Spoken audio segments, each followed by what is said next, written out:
Today, we are ranking the top 5 shooting guards in the NBA. The rankings will be based off how well they have played, along with how much impact they provide to their team. I will also take into account the amount of games played. If a certain player has only played 20 games and another has played 30, and they both have the same stats, I'll take the player with 30 games played. There are a few in-betweeners where if they were left out of this top 5 and you think they should be in the top 5, it's probably because I classified them as a small forward or a point guard. You can go check out my last video right here where I ranked the top 5 point guards in the NBA. Please, before we start, consider pressing that big red subscribe button along with the thumbs up button. It helps me out tremendously and lets me know you guys enjoy these kinds of videos in this series. Coming in at number 5 on the list, we have Bradley Beal. Beal has been and is still one of the most underrated players in the NBA because of the small market team he is on, and they haven't been winning at all before this season. Beal is getting more recognition now because the Wizards are winning more. Beal is a 3-level scorer, playmaker, and defender. He can score however and whenever he wants. Elite ball handler and playmaker for his teammates, he is such a reason Kyle Kuzma is having a breakout season. He willingly passes the ball to his teammates and creates open shots for them because he draws so much attention by the defense. Beal is averaging 24 points, 6.4 assists, and 4.7 rebounds per game this season. After a hot start to the season from the Wizards, they have since cooled off. Currently with a 19-19 record, good enough for 9th in a jam-packed, competitive Eastern Conference, Beal is looking to push Washington into the playoffs for a second season in a row. Sliding in at number 4 on the list is Devin Booker. Booker is coming off an amazing season where he just averaged 25.6 points per game last season. Coming off a trip to the finals, Booker just keeps getting better. It's hard to keep a guy like Booker off this list.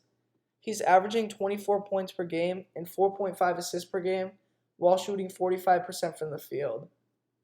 It's not like Booker is averaging these numbers on a bad team. He's averaging these numbers on a championship contending Phoenix Suns team. There are some things Book can get better at, such as playmaking and facilitating the ball. But it's hard to be a good playmaker for your team when you are already playing alongside, arguably, the greatest playmaker of all time in CP3. Book has proved time and time again that he is that guy that can hit a clutch shot for you when you need it, or he can be the guy who can give you 70 in a single game. Booker has helped Phoenix launch out to an amazing 29-8 record, good enough for second in the Western Conference, tied with the Golden State Warriors for the best record in the NBA. Now, this is where things start to get difficult. In my opinion, these top 3 guys are all interchangeable. But for now, sliding in at number 3 is PG-13, Paul George. I know this may make a lot of people upset, but I had to take into consideration the amount of games George has played compared to the top 2. George has been carrying the Clippers when he's playing this season. He's trying his best to buy Kawhi Leonard time to return so they can wreak havoc on the league. George has proven all his pandemic P haters that he really is that guy. He has hit multiple clutch shots this season for the Clippers. I think some people forget that just a few seasons ago, this man finished in the top 3 voting for the MVP. Not only can George get you a bucket any way he wants, he will also lock up your best player on the defensive end of the court.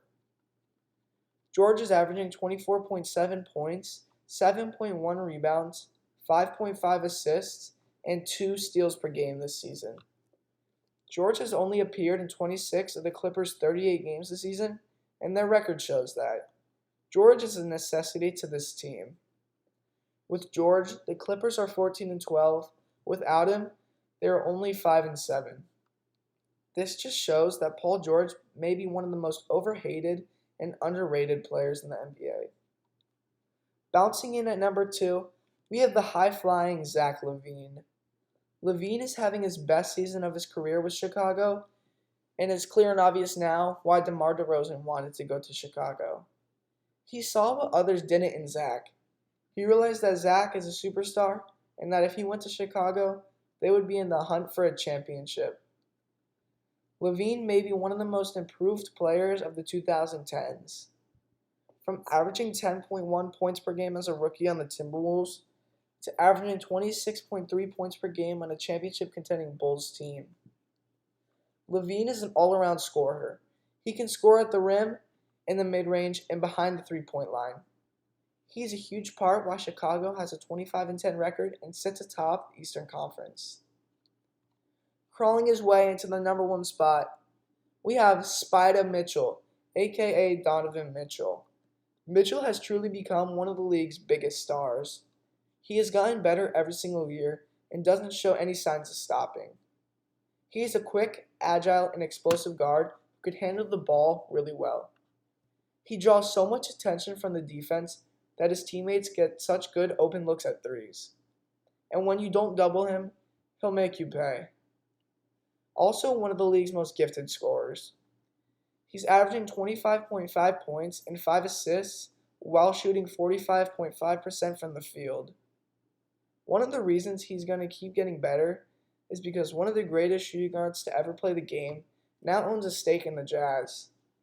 I'm talking about Dwayne Wade. Wade is there at most home games, and he's always talking with Mitchell. Mitchell is going to get a lot of information only a true great would know from Wade. He's only 25 years old and is just going to keep getting better.